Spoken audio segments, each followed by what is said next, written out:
ಎಲ್ಲರಿಗೂ ನಮಸ್ಕಾರ. ನನ್ನ ಹೆಸರು ಸೃಷ್ಟಿ ಮೆಡೆಗಾರ್. ನಾನು 8ನೇ ತರಗತಿ ಎ ವಿಭಾಗದಲ್ಲಿ ಓದುತ್ತಿದ್ದೇನೆ. ಇಂದು ನಾವು ಸಪ್ತಾಕ್ಷರಿ ಮಂತ್ರ ಎಂಬ ಗದ್ಯ ಭಾಗವನ್ನು ಪ್ರಸ್ತುತಗೊಳಿಸುತ್ತಿದ್ದೇವೆ. ಮೊದಲಿಗೆ ಸಪ್ತ ಎಂದರೆ 7 ಮತ್ತು ಅಕ್ಷರಿ ಎಂದರೆ ಅಕ್ಷರಗಳು. ಯಾವ ಮಂತ್ರವು 7 ಅಕ್ಷರಗಳಿಂದ ಕೂಡಿದೆಯೋ ಅದನ್ನು ಸಪ್ತಾಕ್ಷರಿ ಮಂತ್ರ ಎಂದು ಕರೆಯಲಾಗುತ್ತದೆ. ಭಾರತೀಯ ಸಂಸ್ಕೃತಿಯಲ್ಲಿ ಮಂತ್ರಗಳಿಗೆ ವಿಶೇಷ ಶಕ್ತಿ ಇದೆ. ಅಕ್ಷರಗಳ ಸಂಖ್ಯೆಯ ಆಧಾರದ ಮೇಲೆ ಮಂತ್ರಗಳನ್ನು ವಿಂಗಡಿಸಲಾಗುತ್ತದೆ. ಉದಾಹರಣೆಗೆ ಪಂಚಾಕ್ಷರಿ, ಷಡಕ್ಷರಿ, ಅಷ್ಟಾಕ್ಷರಿ ಇತ್ಯಾದಿ. ಸಾಮಾನ್ಯವಾಗಿ ಶಿವನಿಗೆ ಅರ್ಪಿತವಾದ ಓಂ ನಮಃ ಶಿವಾಯ ಎಂಬುದು ಸಪ್ತಾಕ್ಷರಿ ಮಂತ್ರ ಎಂದು ಕರೆಯುತ್ತಾರೆ. ಇದನ್ನು ಭಕ್ತರು ಕಾರ್ಯಸಿದ್ಧಿಗಾಗಿ ಮತ್ತು ಮನಃಶಾಂತಿಗಾಗಿ ಜಪಿಸುತ್ತಾರೆ. ಸಪ್ತಾಕ್ಷರಿ ಮಂತ್ರವು ಕೇವಲ 7 ಅಕ್ಷರಗಳ ಗುಂಪಲ್ಲ, ಅದು ಭಕ್ತಿ ಮತ್ತು ವಿಶ್ವಾಸದ ಸಂಕೇತ. ಇದನ್ನು ನಿರಂತರವಾಗಿ ಜಪಿಸುವುದರಿಂದ ಏಕಾಗ್ರತೆ ಹೆಚ್ಚುತ್ತದೆ ಮತ್ತು ನಕಾರಾತ್ಮಕ ಆಲೋಚನೆಗಳು ದೂರವಾಗುತ್ತವೆ. ಮುದಣರ ಪರಿಚಯ. ಲಕ್ಷ್ಮೀನಾರಾಯಣಪ್ಪ ಉಡುಪಿ ಜಿಲ್ಲೆಯ ಕಾರ್ಕಳ ತಾಲೂಕಿನಲ್ಲಿರುವ ನಂದಳಿಕೆಯ ಶ್ರೀ ಮಹಾಲಿಂಗೇಶ್ವರ ದೇವಾಲಯದಲ್ಲಿ ಮಲೆಗಾರರಾಗಿದ್ದ ತಿಮ್ಮಪ್ಪಯ್ಯ ಮತ್ತು ಮಹಾಲಕ್ಷ್ಮಮ್ಮ ದಂಪತಿಗಳ ಮಗ 1870 ಜನವರಿ 24ರಂದು ಜನಿಸಿದರು. ಈತನನ್ನು ತಾಯಿ ಮುದ್ದಣ್ಣ ಎಂದು ಮುದ್ದಿನಿಂದ ಕರೆಯುತ್ತಿದ್ದರು. ಹಾಗಾಗಿ ಲಕ್ಷ್ಮೀನಾರಾಯಣ ಎಂದು ನಾಮಕರಣ ಮಾಡಿದ್ದರೂ ಕನ್ನಡ ನಾಡು ಈತನನ್ನು ಮುದ್ದಣ್ಣ ಎಂದೇ ಕರೆಯಿತು. ಅದೃಷ್ಟವಶಾತ್ ಮಳಲಿ ಸುಬ್ಬರಾಯರೆಂಬ ವಿದ್ವಾಂಸರು ಪರಿಚಯವಾಗಿ ಮುದ್ದಣ್ಣನಲ್ಲಿ ಸಾಹಿತ್ಯ ಶಕ್ತಿ ಬೆಳೆಯಿತು. ತತ್ಪರಿಣಾಮವಾಗಿ ರತ್ನವತಿ ಕಲ್ಯಾಣ ಮತ್ತು ಕುಮಾರ ವಿಜಯ ಎಂಬ ಯಕ್ಷಗಾನ ಪ್ರಸಂಗಗಳು ವಾರ್ಧಕ ಪಟ್ಟದಿಯಲ್ಲಿ ರಚಿಸಲ್ಪಟ್ಟ ಶ್ರೀರಾಮ ಪಟ್ಟಾಭಿಷೇಕಂ ಕಾವ್ಯ, ಹಳೆಗನ್ನಡ ಶೈಲಿಯಲ್ಲಿ ಬರೆಯಲ್ಪಟ್ಟ ಅದ್ಭುತ ರಾಮಾಯಣ ಮತ್ತು ಶ್ರೀರಾಮಾಶ್ವಮೇಧಂ ಗದ್ಯ ಕಾವ್ಯಗಳು ಮುದ್ದಣ್ಣನಿಂದ ರಚಿತವಾದವು. ಹೊಸಗನ್ನಡ ಅರುಣೋದಯದ ಮಂಗೋಟಿ ಎಂಬ ಪ್ರಸಂಗ ಭಾಜನನಾದ ಮುದ್ದಣ್ಣ ಕನ್ನಡ ಸಾಹಿತ್ಯದ ಇತಿಹಾಸದಲ್ಲಿ ಸುಭದ್ರ ಸ್ಥಾನ ಗಳಿಸಿದ್ದಾನೆ.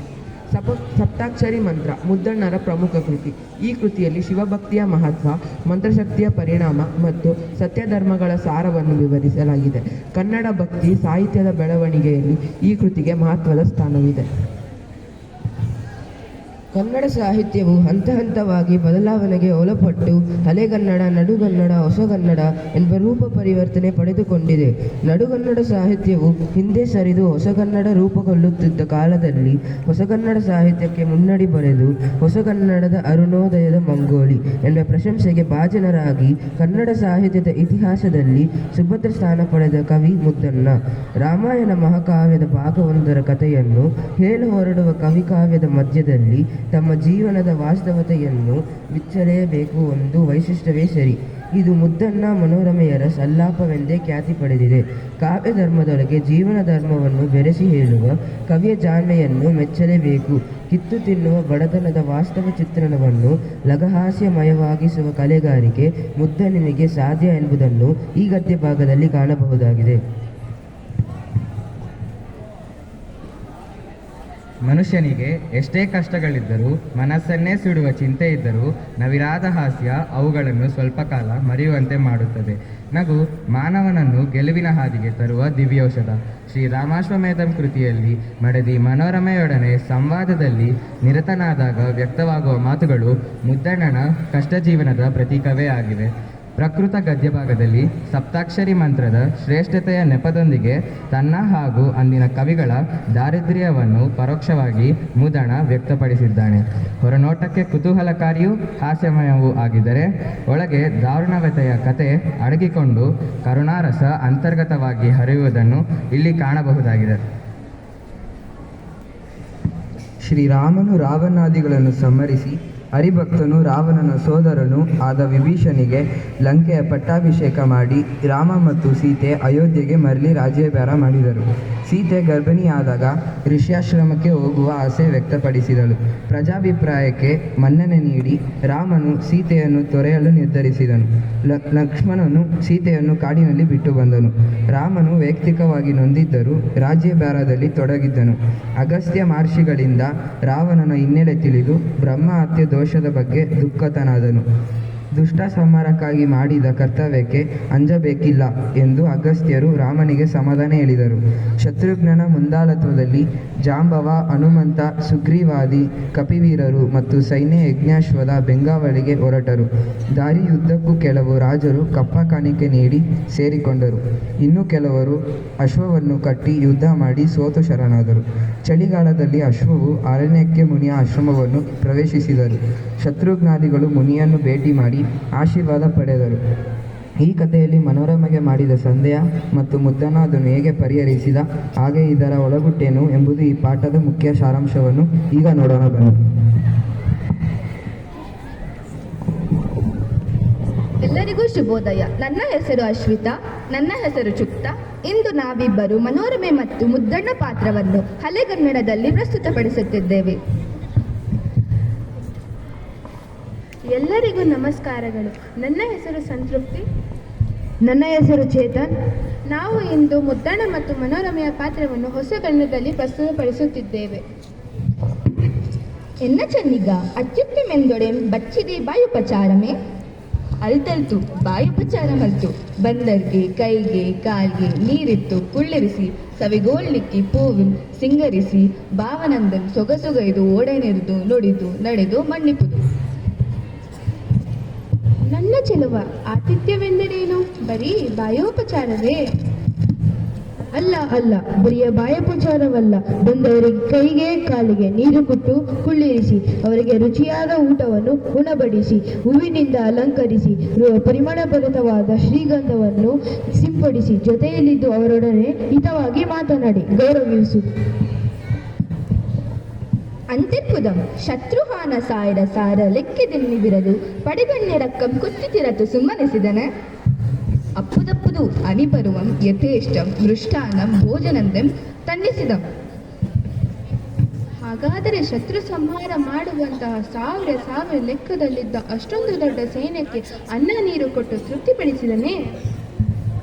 ಹೌದೌದು, ಸಾಕಷ್ಟು ರುಚಿರವಾದ ಭೋಜನದಿಂದ ಎಲ್ಲರನ್ನೂ ತೃಪ್ತಿಪಡಿಸಿದನು. ಎನ್ನಗಿದಿಚ್ಚರಿ ಎಂತುಂಟಾರ್ಥಂ ಏಂ ಮುನಿಗಳೊಂದು ಜಪದ ತಪದ ಮಂತ್ರದ ಬಳ್ಮೆ ಏಂ ಕೀಳ್ದೆ ಬೇಡಿದ ಪುರುಳನೊಂದೆಂ ತಂದಿಗೂ. ನನಗೆ ಇದು ಆಶ್ಚರ್ಯವೆನಿಸುತ್ತಿದೆ. ಮುನಿಗೆ ಇದು ಹೇಗೆ ಸಾಧ್ಯವಾಯಿತು? ಮತ್ತೇನು, ಮುನಿಗಳ ಒಂದು ಜಪತಪದ ಶಕ್ತಿಯನ್ನು ಕಿರಿದೆ ಬೇಡಿದ ದ್ರವ್ಯವನ್ನು ಕೂಡಲೇ ತಂದುಕೊಡುವುದು. ಅಂತು ಟಿಂಪನಂ ಅವದು ಮಂತ್ರ ಹೌದೇ? ಏಕಾಕ್ಷರಿ, ದ್ವ್ಯಕ್ಷರಿ, ತ್ರಕ್ಷರಿ, ಚತುರಾಕ್ಷರಿ, ಪಂಚಾಕ್ಷರಿ, ಷಡಕ್ಷರಿ ಮುತ್ತಪ್ಪ ಪ್ರಸಿದ್ಧ ಮಂತ್ರಗಳಲ್ಲವಂತೆ. ಅಷ್ಟೊಂದು ಶ್ರೇಷ್ಠವೇ? ಅದು ಯಾವುದೋ ಆ ಮಂತ್ರ?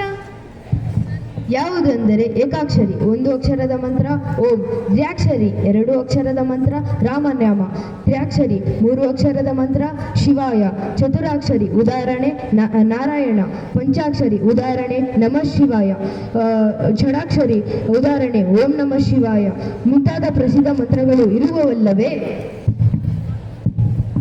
ಓಹೋ, ಇನಿತೊಂದು ಜಪದ ಬೆಲ್ಮೆ ನೆರವೇರ್ಪಿನಂ ಪಚ್ಚಿತೊಂದಲ್ಲಿ ಗೋಡೆ ವಿದರ್ಕಂ ತಾಪಸ ಅಪ್ಪುದಪ್ಪುದು ತಪ್ಪೇ? ಓಹೋ, ಇಷ್ಟೊಂದು ಜಪದ ಸಹಾಯದಿಂದಲೇ ತಪಸ್ವಿಗಳೆಲ್ಲ ಬೇರೆಯೊಂದರ ಚಿಂತೆ ಇಲ್ಲದೆ ಇದ್ದಾರೆ. ಹೌದೌದು, ತಪ್ಪೇನು? ಅಂತಿದಿರ್ಕೆ ನಿನ್ನರಪ್ಪ ಕಬಿಗರ್ ಮನೆವಾಳ್ತಿ ಸೊದಂ ಗೋಡವಿಗೊಳ್ಳದೆ ಕೆಮ್ಮನೆ ಪಾಳ್ತಿಯ ಕಬ್ಬತ್ತಿ ವಾಳ್ಯಂ ಬೆಮ್ಮಗೊಂಡಿರ್ಪಲರೆ ಅವರಿಗೆ ಬಟ್ಟೆಯೋ ಉಣಲೇಂ ತಿನ್ನಲೇಂ ಅಂತಿರೊಂದು ಜಪಂ ಪರಿಯ ತವಸಿಗಳ್ತ ನನುಪದೇಶಂ ಕೊಂಡಾಡುಗರು. ಎಮ್ಮವರೊಂದರಕ್ಕೆ ನಗುವ ಆ ಎಮ್ಮನರಪ್ಪ ಕಬ್ಬಿಗರಿಗೆ ಕೊಳ್ತೆಯೋ ತಮ್ಮ ಒಂದು ನುಡಿಯ ಬಳ್ಳೆಂ ಮುಜಗ ಮುಮನೆಯಿಸುವ ತಾಳ್ವ ತೂಳ್ ನಿನ್ನು ನೀನಡಿಯೇ. ಆ ಮಾತು ಹಾಗಿರಲಿಲ್ಲ. ನಿಮ್ಮಂತಹ ಕವಿ ತಮ್ಮ ಮನೆ ಸಂಸಾರದ ಬಗ್ಗೆ ಸ್ವಲ್ಪ ಚಿಂತೆ ಮಾಡದೆ ಸುಮ್ಮನೆ ಹಾಳು ಕತೆ ಕಾವ್ಯಗಳನ್ನೆಲ್ಲ ಬರೆಯುತ್ತಿದ್ದಾರಲ್ಲ, ಅವರಿಗೆಲ್ಲ ಬಟ್ಟೆಯೋ ಉಣ್ಣಲು ತಿನ್ನಲು ಏನಾದರೂ ಮಾಡುತ್ತಾರೆ. ಆದ್ದರಿಂದ ನೀವು ಅಂತಹ ಒಂದು ಜಪವನ್ನು ಹಿರಿಯ ತಪಸ್ವಿಯಿಂದ ಉಪದೇಶ ಪಡೆದುಕೊಂಡುವುದು ಆಗುವುದಿಲ್ಲವೇ? ಏನು, ನಮ್ಮವರ ರೀತಿಯ ಬಗ್ಗೆ ನಗುವೆ? ಆಹಾ, ನನ್ನಂತಹ ಕವಿಗಳಿಗೇನು ಕೊರತೆಯಾಗಿದೆ? ತಮ್ಮ ಒಂದೇ ಒಂದು ನುಡಿಯ ಸಾಮರ್ಥ್ಯದಿಂದ 3 ಜಗತ್ತನ್ನೇ ನಾಶ ಮಾಡುವ, ಹೊಗಳುವ, ತೆಗಳುವ, ಕೊಂಡುಕೊಳ್ಳುವ, ಆಳುವ, ಅನುಭವಿಸುವ, ನಾಶಪಡಿಸುವ, ಆಜ್ಞೆ ಮಾಡುವ, ಬಾಳುವಂತೆ ಮಾಡುವ, ಶೃಂಗಾರಮಯವಾಗಿ ವರ್ಣಿಸುವ ನಮ್ಮ ಕವಿಗಳ ರೀತಿಯನ್ನು ನೀನು ತಿಳಿದಿಲ್ಲವೇ? ನಿಮ್ಮವರಿಗೆ ಮಂತಿರೆ ಮಂತ್ರಂ ಸಿದ್ದು ಮರ್ಕುಂ ತಡೇನಲ್ಗೆ. ನಿಮ್ಮವರಿಗೆ ಹಾಗಾದರೆ ಮಂತ್ರಸಿದ್ಧಿ ಮಾಡಿಕೊಳ್ಳುವುದು ಗೊತ್ತೇ? ಅದಕ್ಕೆ ತಡೆ ಏನಿದೆ? ಹೆದರಿಕೆ ಏನಿದೆ? ನಿನ್ನೊಳ ಮೊಳವೆ ಎನ್ನೊಳೊಂದಿದು ಪಾಸು ಹೊಕ್ಕು ನಿಮ್ಮಲ್ಲಿಯೂ ಇದೆಯೇ? ನನ್ನಲ್ಲಿ ಇದು ಆಸುವಕ್ಕಾಗಿದೆ. ಓಹೋ, ನೀನು ಬಲು ಬೈಮಾದಿಗಾಚಿ. ನಿನ್ನ ರತ್ನನೆಂದು ಪದೇಶಮಾಯಿತು. ಗುರುವತ್ತರಿ ನನ್ನ ತೆಳವೆಯೊಳೆ.